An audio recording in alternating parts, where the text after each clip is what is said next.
సంగారెడ్డి జిల్లా జురాసంగం మండల కేంద్రంలో ఉంది శ్రీ కేతకి సంగమేశ్వర ఆలయం. జిల్లాలోనే ఈ ఆలయం అతిపెద్దది. జహీరాబాద్ పట్టణానికి 15 కిలోమీటర్ల దూరంలో వెలిసిన ఈ ఆలయం భక్తుల కొంగు బంగారంగా నిలుస్తుంది. కోరిన కోరికలు తీర్చే ముక్కంటిగా కేతకి సంగమేశ్వరుడు నిలుస్తున్నాడు. ఎంతో చరిత్ర కలిగిన ఈ ఆలయానికి 2 రకాల పురాణాలు ప్రచారంలో ఉన్నాయి. ఈ ఆలయంలో సాక్షాత్తు బ్రహ్మదేవుడే విగ్రహాన్ని ప్రతిష్ఠించినట్లు స్థల పురాణం చెబుతోంది.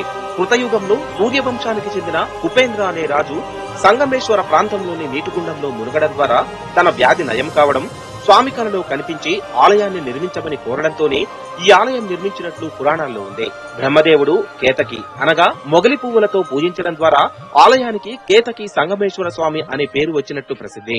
మరో కథలో కేతకి అనే అప్సరస మునిశాపంతో అక్కడ మొగలివనంగా మారగా ఆమె ఘోర తపస్సు చేసి శివుడిని ప్రసన్నం చేసుకుందని, అందుకే ఈ ఆలయానికి కేతకి సంగమేశ్వర ఆలయమని పేరు వచ్చినట్లు మరో కథ కూడా ప్రచారంలో ఉంది.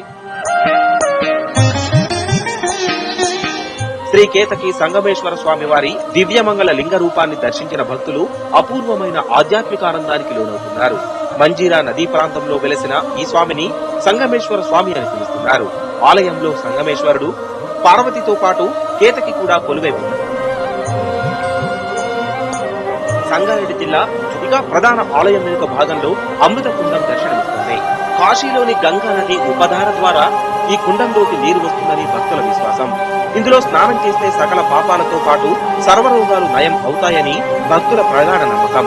అందుకే ఈ ప్రాంతాన్ని దక్షిణ కాశీగా కూడా పిలుస్తున్నారు. ఇక ప్రధాన దీంతో పాటు ఆలయంలోని ఓ శివలింగం ప్రత్యేక ఆకర్షణగా నిలుస్తుంది.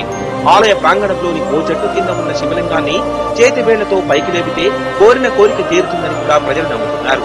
ఈ లింగాన్ని కోరికల లింగం అని కూడా పిలుస్తున్నారు. దీంతో పాటు సబ్స్క్రైబ్ చేసుకోండి. ఇలాంటి వీడియోలు మరి కావాలనుకుంటే గంట సింబల్ నోటిఫికేషన్ వస్తాయి. గంట సింబల్ కొట్టండి, లైక్ కొట్టండి. జై హింద్.